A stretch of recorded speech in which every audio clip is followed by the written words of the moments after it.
Welcome to Vipin Sharma physics class. Dear students, today we are going to learn conductors and insulators. जो conductors and insulators हैं इनके बारे में हम discuss करने जा रहे हैं और ये एक बहुत इम्पॉर्टेंट कॉन्सेप्ट है, थ्योरेटिकल कॉन्सेप्ट है. इसको मैं एक्सप्लेन करूँगा तो आप अनेबल डिक्टेशन कर सकते हैं नीचे यूट्यूब में. Otherwise you can pause and note it down. ठीक है, जो की पॉइंट्स हैं मैं जरूर बोर्ड के ऊपर लिखूंगा. तो here we go with the conductors and insulators. Dear students, जो मैटर्स है वो broadly classified into two categories. One is conductor and other is insulator. जो इलेक्ट्रिक चार्ज है it needs wires through which it can flow, means it needs a medium or a path from where the electric charge can flow. And that path which is given by any material, or the flow part which is given by any material, that is called nothing but the conductors. So conductors provide करते हैं क्या? Path of flow to the electrons. तो in other words हम कह सकते हैं conductors are those which allow the electricity to pass through. Conductors are those substances which allow the electrons to flow. वैसे electron flow करते नहीं होते, वो बात अंदर की बात है, लेकिन हम कह सकते हैं कि rate of flow of electron जहां होगा means rate of flow of charge जहां होगा वहां उसको कंडक्टर बोला जाएगा. तो substances which let the electric charges flow easily without providing them any considerable resistance, that is called a conductor. तो कंडक्टर क्या है? Conductors are those which allow easy flow of electrons. तो उनको हम कंडक्टर्स कहते हैं जो इजी फ्लो ऑफ इलेक्ट्रॉन्स को अलाउ करते हैं without any considerable resistance. Without any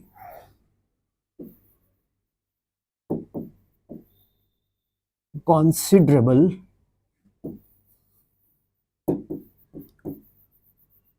resistance, उसको हम लोग बोलेंगे conductors. So substances which let electric charge flow across them easily without providing considerable resistance. अब आप पूछेंगे सर कौन कौन हो सकते हैं? अरे सिंपल, मेटल्स, एक्वस सॉल्यूशंस. अब कुछ बच्चे पूछेंगे सर ये एक्वस सॉल्यूशंस क्या होता है? कोई भी सॉल्यूशन जो सॉल्ट का बना हो, जैसे कि पानी के अंदर जब आप नमक डाल देते हो Na+Cl-, वो जो नमक सॉल्ट है उसके अंदर सोडियम एंड क्लोराइड आयंस को अलग कर देता है. That is called basically an aqueous solutions. तो इसमें जो एक्वस सॉल्यूशंस है वो भी इलेक्ट्रिक करंट को पास कर देता है. एसिड्स, बेसिस, सभी के सभी, मतलब एक्वस सॉल्यूशंस में सॉल्ट्स का हो सकता है, सॉल्ट सॉल्यूशन, ठीक है, SaLt. कुछ बच्चे ना, एक जो बच्चे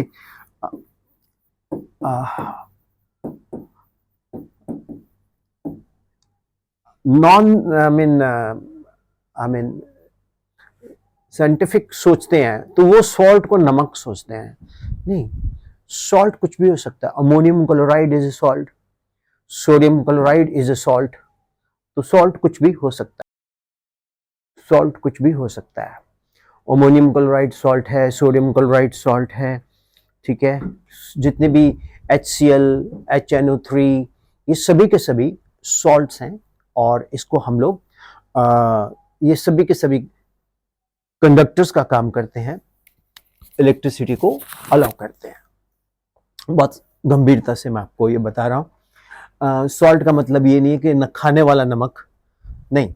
सॉल्ट कोई भी एसिड का सॉल्यूशन, बेस का सॉल्यूशन, ये सब सॉल्ट होते हैं।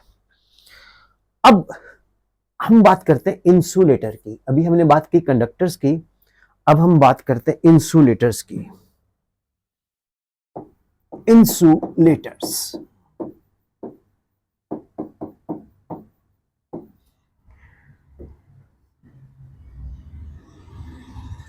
insulators are those substances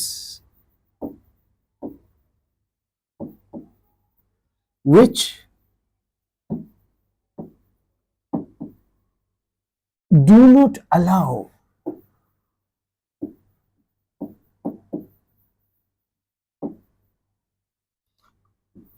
current to pass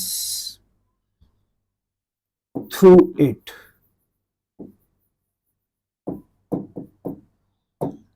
Means which does not allow current through pass through it. इसका मतलब बड़ा सिंपल है, which does not allow electric charge to flow through it.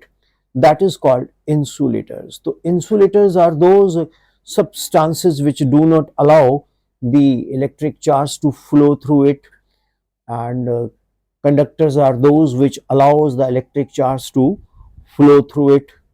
And insulators में बहुत कुछ है, जैसे wood है, इसको इंसुलेटर्स कहते हैं। वुड हो गया, हमारे पास डीमिनरलाइज्ड वाटर हो गया, और बहुत है, मतलब would,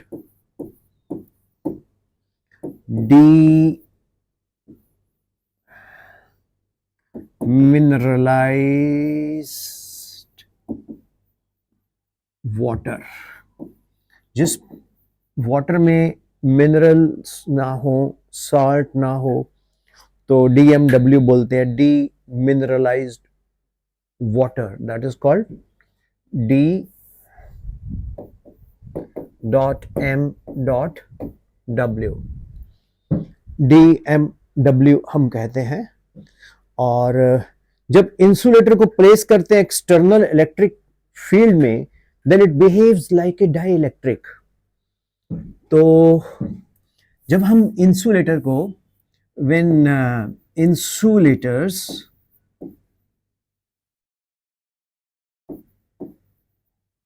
are placed in an external electric field,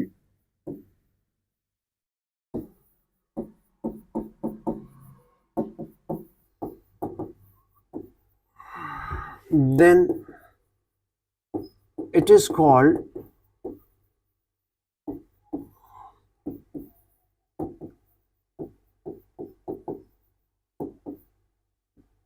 dielectric. तो इंसुलेटर्स को हम लोग जब प्लेस करते हैं एक्सटर्नल इलेक्ट्रिक फील्ड में, तो वो डाइइलेक्ट्रिक का काम करते हैं।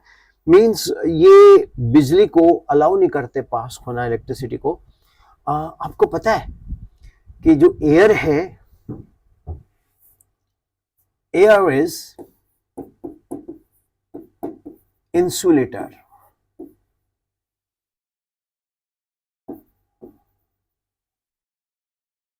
हम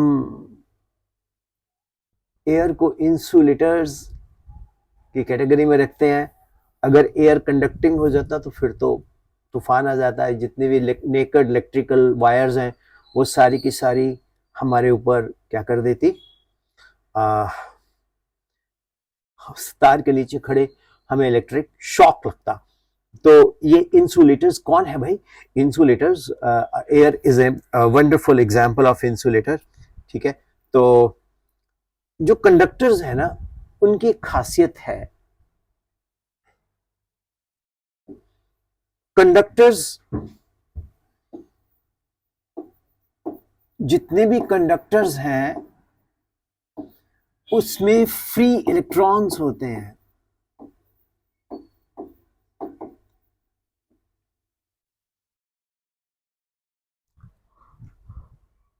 मेटालिक कंडक्टर में फ्री इलेक्ट्रॉन्स होते हैं।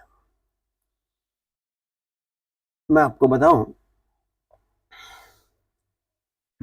जो मेटल होती है ना,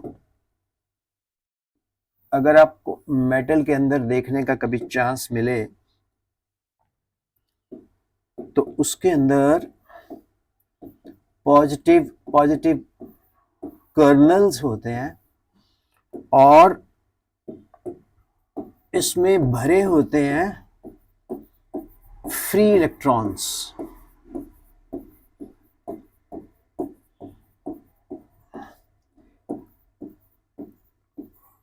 एल्युमिनियम में 1 मीटर क्यूब में 10 रेज टू पावर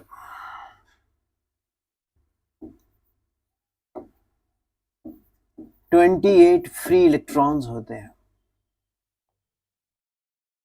अब आप यहां से अंदाजा लगा सकते हो कि मेटल्स कितने क्विकली इलेक्ट्रिक चार्ज को, यानी कि करंट को फ्लो करवा देता है। ये बहुत ही दिलचस्प टॉपिक है dear students, that metals have free electrons, और जो इंसुलेटर्स है उनमें फ्री इलेक्ट्रॉन्स बिल्कुल नहीं होते, इसलिए वो इलेक्ट्रिक करंट को पास नहीं करवा सकते इंसुलेटर्स। तो मेटल्स के अंदर फ्री इलेक्ट्रॉन्स होने से वो नॉर्मल कंडीशंस में कंडक्टर बन जाते हैं और बड़ा क्विकली करंट को फ्लो करते हैं। इंसुलेटर एक खास पर्टिकुलर कंडीशन में कंडक्टर बन सकते हैं, लेकिन नॉर्मल कंडीशंस में इंसुलेटर्स कभी भी इलेक्ट्रिक करंट को पास नहीं कर सकते। और अगर कोई बहुत ज्यादा स्टैटिक चार्ज, एक होता है स्टैटिक चार्ज, मैं आपको बताता हूं what is static charge. Static charge, जैसे ये स्टाइलस है, इसके ऊपर अगर हम लोग रबिंग करते जाएं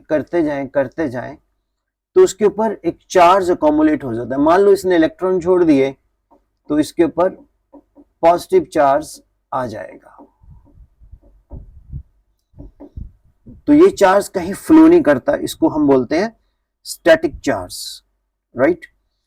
बट अगर इसके पास कोई और स्टाइलस ले आए, कोई और रॉड ले आए, तो ये इस पे अंडर स्पेशल कंडीशंस हवा को वायलेट करके, हवा को आयनाइज करके ये इसके ऊपर चार्ज फ्लो करवा देता है, राइट। सो तब हम कह सकते हैं कि there is a flow of current through air, that too under a special condition, जब एक हाईली स्टैटिक चार्ज बॉडी किसी नॉर्मल बॉडी के पास रखे। तभी आपने देखा होगा कि जब हम लोग स्विच को ऑन करते हैं तो उसमें एक स्पार्क आता है, वो स्पार्क स्टैटिक चार्ज की वजह से होता है। डियर 10th क्लास स्टूडेंट्स, ये कंडक्टर्स एंड इंसुलेटर्स आपने अभी इतना ही सीखना है। इसके ऊपर बहुत हम चर्चा कर सकते हैं, बट वो चर्चा होगी करंट इलेक्ट्रिसिटी चैप्टर 10+2 में। तो जब हम लोग फाउंडेशन बैचेस टीच करते हैं तो उसमें फिर वो +2 का भी अभी से बताना शुरू कर देते हैं, लेकिन वो होगा सुपर साइंस स्टूडेंट्स के साथ, क्योंकि ये जो लेक्चर है वो सभी स्ट्रीम्स के बच्चे जो 10th में पढ़ रहे हैं, जिन्होंने ह्यूमैनिटीज में जाना है यानी कि आर्ट्स में जाना है, कॉमर्स में जाना है, वो उनके लिए साइंस एक कंपलसरी है, तो उनको मैं उस नज़र से समझा रहा हूँ। तो इसमें बहुत टेक्निकल हाई टेक्निकल चीज़ें नहीं बता रहा, मैं सिर्फ सिलेबस में रह के सिलेबस की बात कर रहा हूँ। तो होप ये आपको समझ आ गया होगा। और एडवांटेज ये रहता है यूट्यूब का कि आप इसको रिवाइंड करके दोबारा से देख सकते हैं। अब मैं आपको एक बहुत ही बेहतरीन टॉपिक समझाने जा रहा हूँ, second part of the lecture. हमारी कोशिश होगी कि कोई वीडियो लेक्चर 40 मिनट्स से ऊपर ना जाए, अगर चला जाता है तो फिर वो डिमांड करता है टॉपिक। अब मैं आपको इलेक्ट्रिक पोटेंशियल के बारे में बताता हूं। इलेक्ट्रिक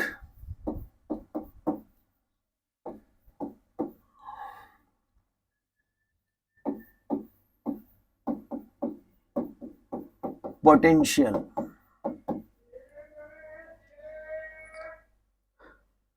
ये जो टर्म है ना इलेक्ट्रिक पोटेंशियल, ये काफी इंपॉर्टेंट टर्म है स्टूडेंट्स, ये काफी इंपॉर्टेंट टर्म है। पहले हम एक कॉन्सेप्ट समझते हैं, इलेक्ट्रिक फील्ड क्या होती है। इलेक्ट्रिक पोटेंशियल तो चलो है ही इंपॉर्टेंट, लेकिन पहले हम समझते हैं इलेक्ट्रिक फील्ड क्या होती है। इलेक्ट्रिक फील्ड स्पेस और reason around a charge where its influence can be felt. For example, अगर मेरे पास एक प्लस क्यू चार्ज है,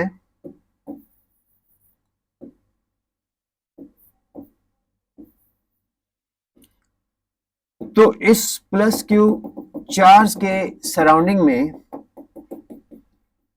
जहां जहां इसका प्रभाव हम महसूस कर सकते हैं, उसको हम लोग बोलते हैं electric field. Is it clear?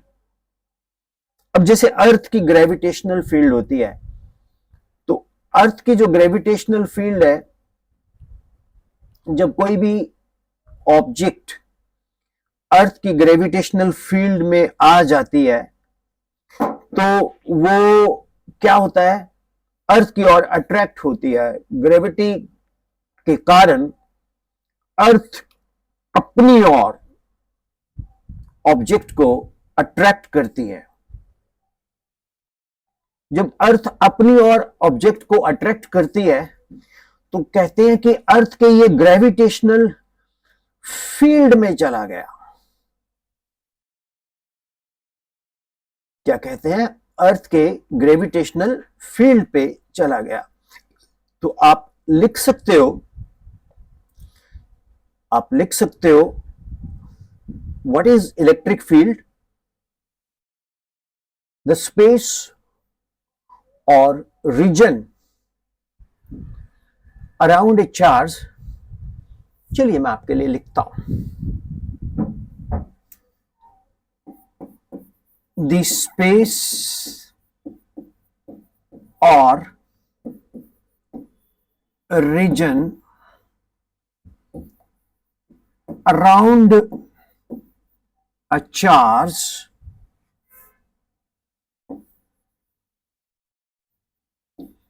where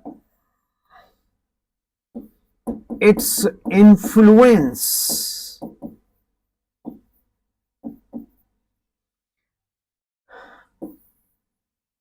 can be experienced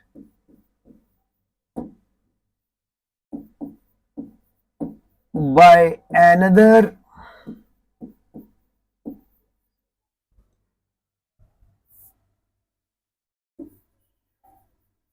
charge body is called an electric field.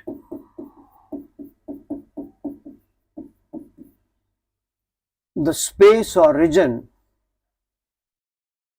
around a charge where its influence can be felt is called what? Electric field. तो मान लीजिए हमारे पास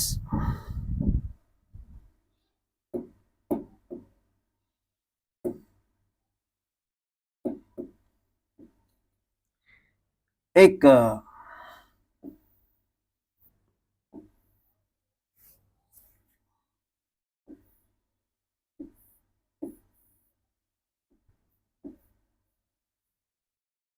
बॉडी है और इस body पे हम charge place करते जा रहे हैं। पहले एक चार्ज लाए, फिर दूसरा चार्ज लाए, फिर थर्ड चार्ज लाए। तो इस पे हम चार्ज लाते जा रहे हैं। मालूम है जब हम फर्स्ट चार्ज लेके आए ये बॉडी न्यूट्रल थी, लेकिन जैसे ही हमने इस पे चार्ज हम लेके आए तो इस पे पोटेंशियल कैसे स्टोर होना शुरू होगा कि अगर हमारे को इस पे एक और चार्ज लेके आना है तो हमें उसके अगेंस्ट, उसकी फोर्स ऑफ रिपल्शन के अगेंस्ट वर्क करना पड़ेगा। मैं आपको थोड़ा और सिंपल करके बताता हूं। जैसे ये एक प्लस क्यू चार्ज है, अब इस प्लस क्यू चार्ज के यहां पर पोजीशन ए के ऊपर एक और चार्ज है क्यू, और ये प्लस क्यू चार्ज पड़ा है पोजीशन ओ पे। तो मुझे चार्ज क्यू को, स्मॉल क्यू को ए से जब प्लस क्यू चार्ज ओ के ऊपर लेके जाना पड़ेगा तो मुझे प्लस क्यू चार्ज की रिपल्सिव फोर्स के अगेंस्ट वर्क करना पड़ेगा। अब जो वो वर्क डन होगा वो इलेक्ट्रिक पोटेंशियल में स्टोर हो जाएगा। यानी कि electric potential is basically work done in bringing a charge from infinity to point. Work done per unit charge is called electric potential. कितना सिंपल कोशिश की मैंने बताने की। डियर स्टूडेंट्स, इसके यूनिट क्या है? इसके यूनिट है volt. 1 volt is equal to 1 joule upon 1 coulomb. 1 volt is equal to 1 joule per coulomb.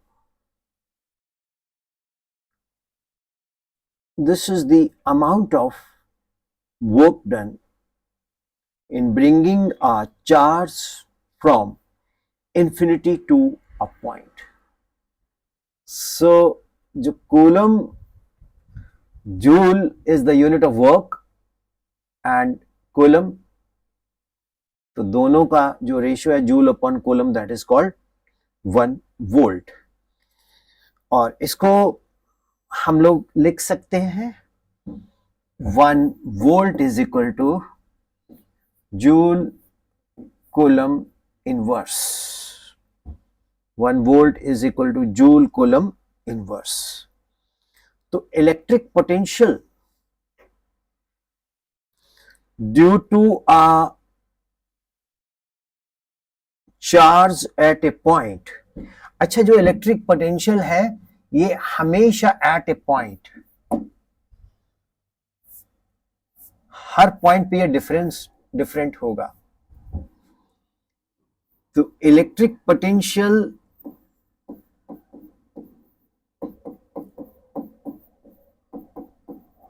electric potential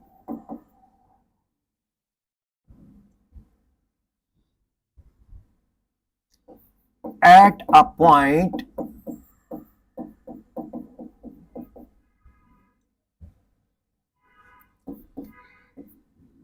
is said to be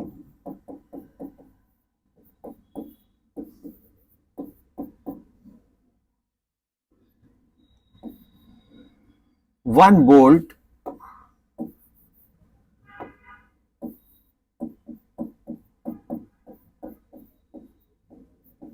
when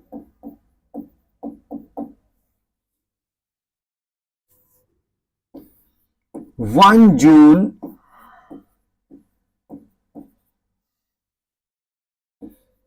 work is done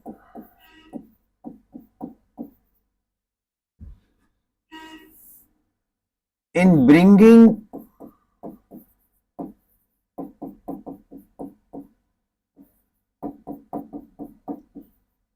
a charge of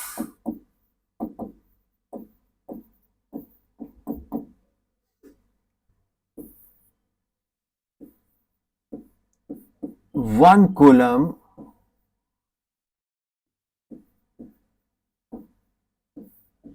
from, ये line बहुत जरूरी है, from infinity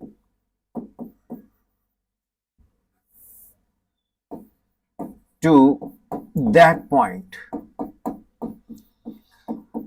means that students, अगर हम 1 joule work करें, एक charge को infinity से एक पर्टिकुलर पॉइंट पे लेके आए किसी चार्ज की इलेक्ट्रिक फील्ड के अगेंस्ट, अगर वो 1 कूलम चार्ज है, 1 जूल वर्क डन हुआ है, तो हम बोलेंगे ये 1 वोल्ट है. This is what we will say, it is 1 volt. So it is said to be 1 volt when 1 joule work is done in bringing a charge of 1 coulomb from infinity to a point. तो electric potential हम हमेशा at a point study करते हैं. अब आती है बात कि हमारे लिए क्या इंपॉर्टेंट है. हमारे लिए इलेक्ट्रिक पोटेंशियल इंपॉर्टेंट इतना नहीं है जितना हमारे लिए इलेक्ट्रिक पोटेंशियल डिफरेंस इंपॉर्टेंट है, क्योंकि जब तक इलेक्ट्रिक पोटेंशियल डिफरेंस नहीं होगा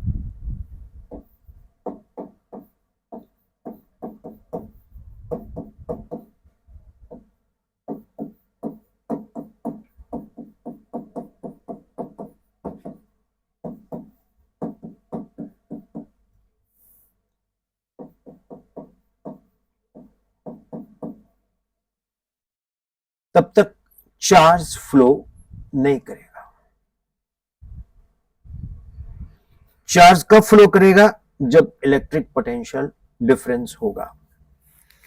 So electric potential difference is the difference of potentials between two points in the electric field of a charged body.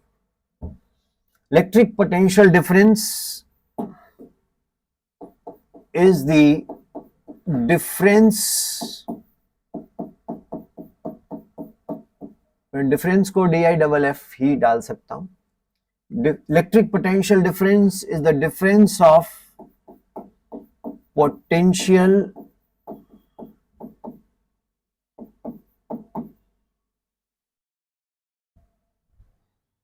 Between two points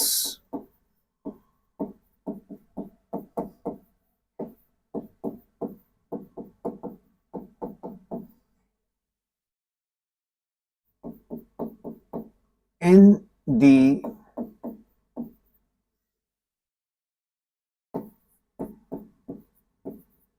electric field.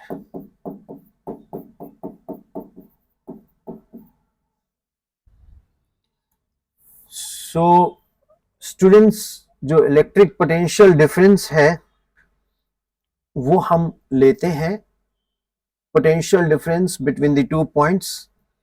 It is VAB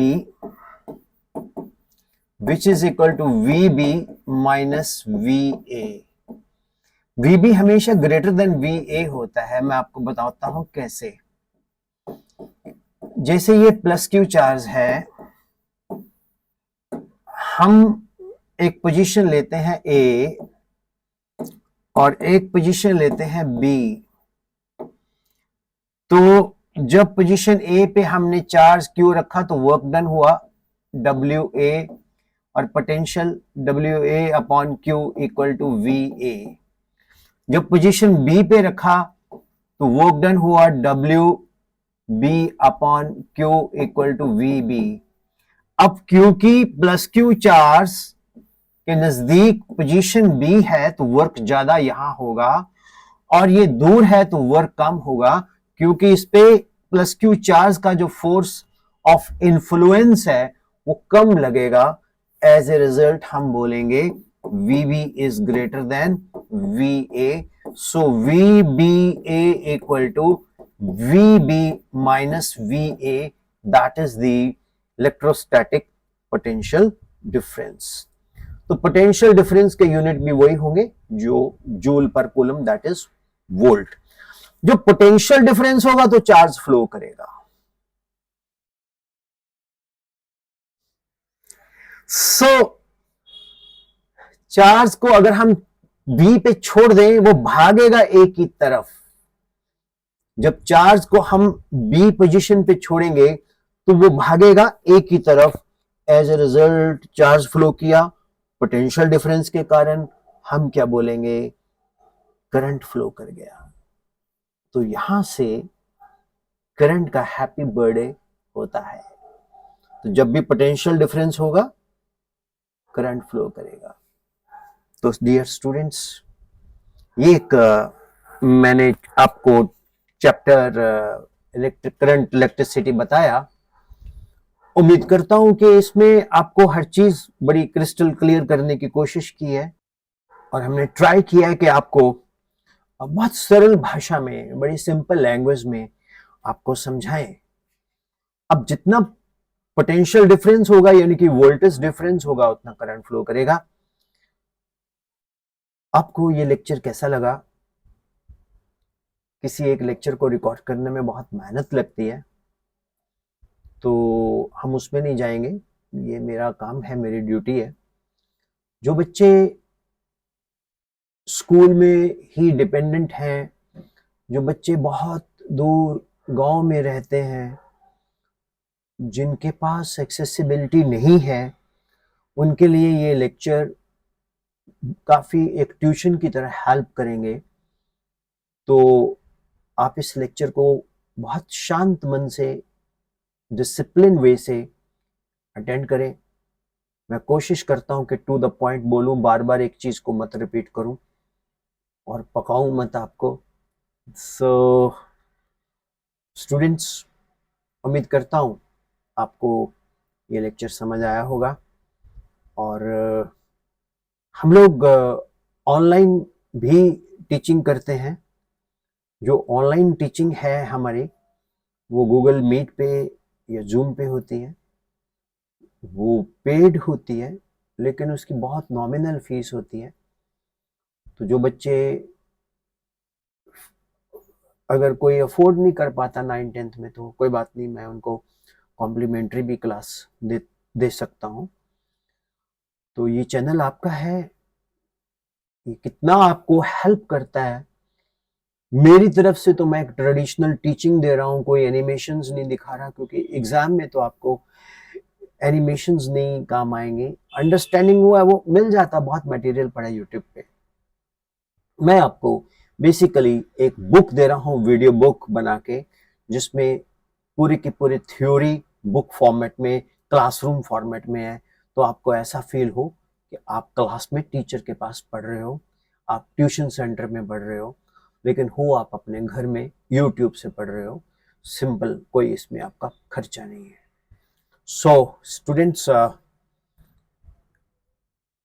आपका teacher Google profile Vipin Sharma physics आज यहाँ आपको बोलूँगा happy learning. खूब मेहनत कीजिए, मैं आपको एक चीज बोलता हूं, आप भगवान के पास ट्यूशन रख लो, भगवान भी आपकी हेल्प नहीं कर पाएगा जब तक आप सेल्फ स्टडी नहीं करोगे। ऑनलाइन का एक बहुत बड़ा एडवांटेज है कि जब आप YouTube के माध्यम से कुछ पढ़ते हो तो एक इसका मतलब आप फोकस हो, आपको किसी ने बोला नहीं, आप खुद से उस लेक्चर को गो थ्रू कर रहे हो, आपके ऊपर कोई प्रेशर नहीं है, आप अपनी मर्जी से उस लेक्चर को पढ़ रहे हो। जो बच्चे सेल्फ कंडीशनड हैं, जो फोकस्ड हैं, उनको ये बहुत हेल्प करेगा। और thank you, all the best. अब मैं बाय करता हूं, अगले वीडियो में मिलेंगे।